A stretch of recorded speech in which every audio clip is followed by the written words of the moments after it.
अस्सलाम वालेकुम नाज़रीन। पाकिस्तानी कप्तान सलमान अली आगा के हालिया इंटरव्यू ने सबको हैरान और मुतासिर कर दिया।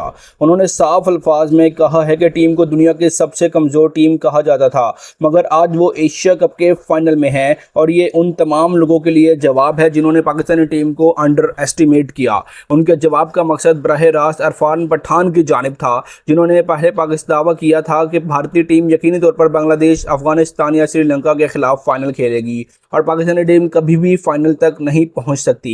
आगा ने मजीद कहा कि अफगानिस्तान को पहले राउंड में आउट करना और फिर सुपर 4 में श्रीलंका को हराना टीम की लगन और तैयारी की दलील है। जिस टीम को फेवरेट समझा गया वो बाहर हो गई और अब भारतीय टीम को फाइनल में फेवरेट माना जा रहा है, मगर पाकिस्तानी टीम हर लिहाज से तैयार है। उन्होंने पिछले मैचेस पर तवज्जो ना देने की बात की और कहा कि टीम मुस्तकबिल की तरफ देख रही है। अब तरजीह मिडल ऑर्डर में बैटिंग को बेहतर बनाना है, क्योंकि इब्तदाई मिडल ओवर्स में विकेटें गिरना टीम के वाज़िह कमजोरी रही है, जिसे ठीक करना बहुत ज़रूरी है। आगा सलमान ने खुद भी तस्लीम किया कि बैटिंग के मामले में बेहतरी की ज़रूरत है। पिछले मैचेस में स्ट्राइक रेट 60 के करीब रहा है, जो इस टूर्नामेंट में सबसे कम है। उन्होंने कहा है कि अगर बैटिंग में थोड़ी तवज्जो दी जाए तो कम वक्त में ज़्यादा रन्स बनाए जा सकते हैं।